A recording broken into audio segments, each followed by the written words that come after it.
नेपाळ म्हणलं की आपल्या डोळ्यासमोर उभं राहतात उंच पर्वत, हिरवाईने नटलेल्या टेकड्या आणि शांतपणे वाहणाऱ्या नद्या.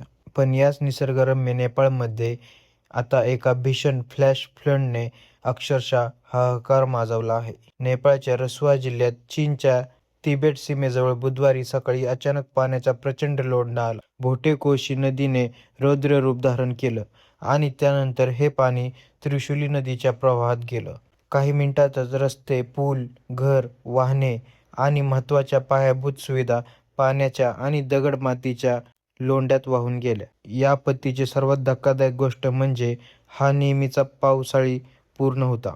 सुरुवातीला अनेक लोकांना हा पूर ढगफुटीमुळे आला असावा असं वाटलं होतं. पण नेपाळच्या हवामान विभागाने सांगितलं की हा रसुआ परिसरात एवढा मुसळधार पाऊस झाल्याचं दिसत नाही. त्यामुळे केवळ ढगफुटी या महापुराचं कारण मानता येणार नाही. मग नेमकं घडलं तरी काय? तज्ज्ञांच्या प्राथमिक अंदाजानुसार या घटनेचा उगम नेपाळ-तिबेट सीमेच्या वरच्या भागात झाला असावा. तिथे बर्फ आणि खडकांचा मोठा ढिगारा नदीत कोसळून नदीचा प्रवाह काही काळ अडला असल्याची शक्यता आहे.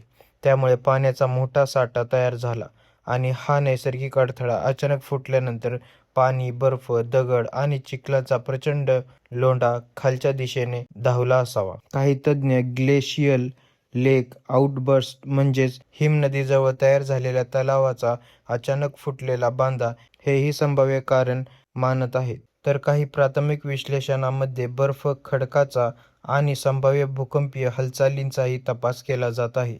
मात्र नेमकी कारणाची साखळी अजून अधिकृतपणे निश्चित झालेली नाही. या महापुराचा वेग किती प्रचंड होता याचा अंदाज यावरून लावता येईल की भोटेकोशी आणि त्रिशुला नदीच्या परिसरात पाण्याची पातळी अवघ्या काही वेळात अनेक मीटरने वाढली. त्यामुळे लोकांना सुरक्षित ठिकाणी जाण्यासाठी फारसा वेळ मिळाला नाही.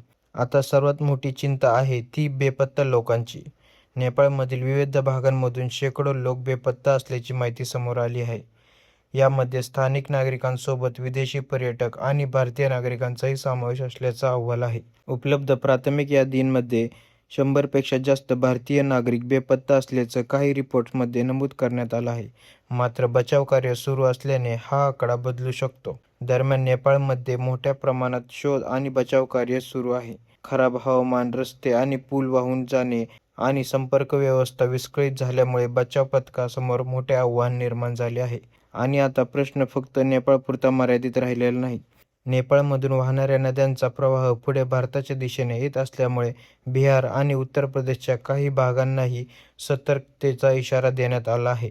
म्हणजेच नेपाळमध्ये आलेला हा महापूर फक्त एक साधा पावसाळी पूर नव्हता, तर हिमालयाच्या उंच भागात घडलेल्या एखाद्या अचानक नैसर्गिक घटनेने निर्माण केलेला प्रचंड फ्लॅश फ्लड असल्याची शक्यता आहे. नेमकं कारण काय होतं? किती लोकांचा जीव गेला आणि किती भारतीय अजूनही बेपत्ता आहेत याबाबत अंतिम माहिती तपासानंतरच स्पष्ट होईल. धन्यवाद.